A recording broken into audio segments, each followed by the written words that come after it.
सी गांव में एक बूढ़ा व्यक्ति अपने बेटे और बहू के साथ रहता था।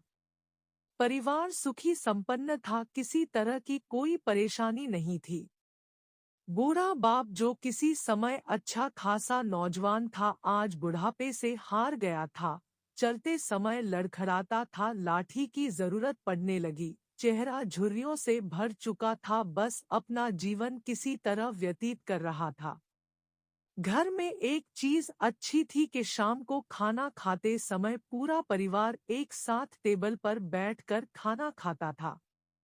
एक दिन ऐसे ही शाम को जब सारे लोग खाना खाने बैठे, बेटा ऑफिस से आया था, भूख ज्यादा थी सो जल्दी से खाना खाने बैठ गया और साथ में बहू और उसका एक बेटा भी खाने लगे।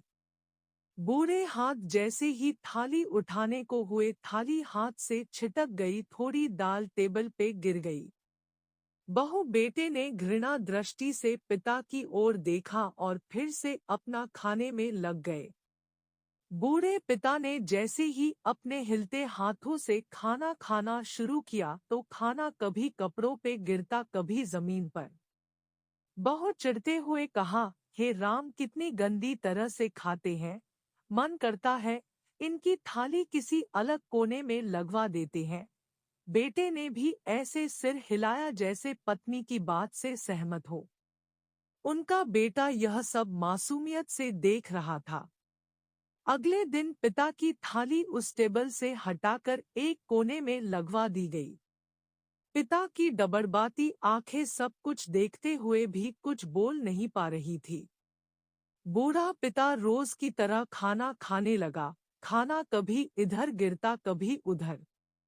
छोटा बच्चा अपना खाना छोड़कर लगातार अपने दादा की तरफ देख रहा था। माँ ने पूछा, क्या हुआ बेटे, तुम दादाजी की तरफ क्या देख रहे हो और खाना क्यों नहीं खा रहे? बच्चा बड़ी मासूमियत से बोला, माँ मैं सीख रहा हूँ कि वृद्धों के साथ कैसा व्यवहार करना चाहिए। जब मैं बड़ा हो जाऊंगा और आप लोग बूढ़े हो जाओगे तो मैं भी आपको इसी तरह कोने में खाना खिलाया करूंगा।